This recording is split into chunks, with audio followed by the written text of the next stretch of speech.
Kwa majina naitwa Bishamsa Hussein.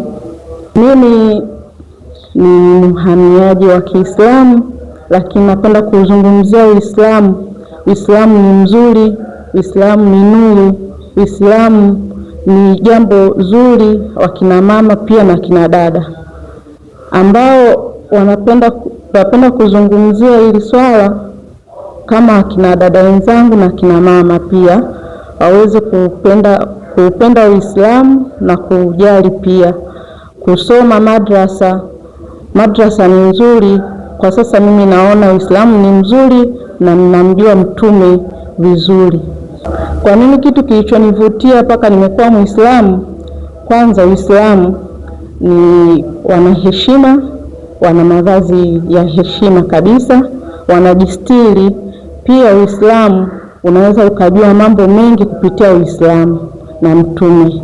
Ndio maana mimi niko kwenye hii dini.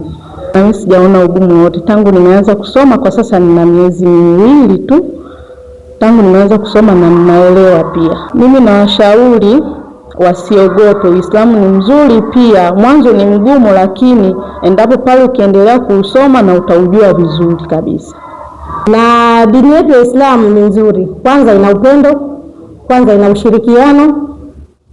Sisi huwa tunajali wagonjwa, sisi huwa tunajali familia zetu majumbani.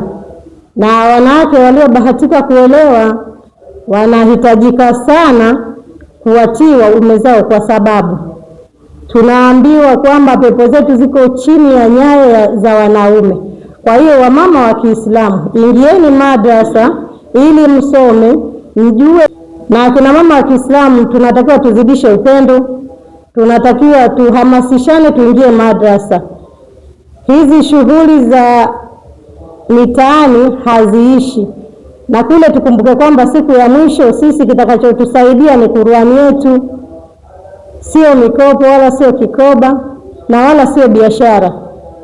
Ndugu zangu katika imani, nawapenda sana. Wa hadha salam. Qala Rasulullah sallallahu alaihi wasallam, amesema mjumbe wa Mwenyezi Mungu, rehma na amani ziwe juu yake, akthiru khataya bin adam fi lisani, mengi makosa ya mwanadamu ni kutokana na ulimi wake. Ndugu zangu Waislamu, hadithi hii fupi inazungumzia kiungo kifupi cha mwili wa mwanadamu ambacho ni ulimi. Kwa nini hadithi hii imezungumzia ulimi na si mikono, macho wala miguu? Tunaambiwa makosa mengi ya mwanadamu ni kutokana na ulimi wake. Hivyo ndugu zangu Waislamu, hadithi hii inatufundisha tutumie ndimi zetu vizuri, tutumie ndimi zetu kuwanasihi watu kuhusu dini yetu tukufu ya Kiislamu, tutumie ndimi zetu kuwafundisha watoto wetu mambo mema, tutumie ndimi zetu kujenga ndoa zetu huko majumbani. Ndugu zangu Waislamu, hadithi hii pia inatufundisha tutumie ndimi zetu hata huko mitaani. Siku hizi unaweza kaongea neno kidogo tu mtaani, hata la utani, labda ulikuwa unataniana na mwenzako akalichukulia hilo neno vibaya likakuletea matatizo.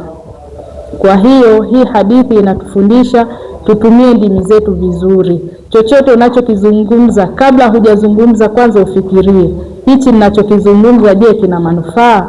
Kama kina manufaa unatakiwa uzungumze.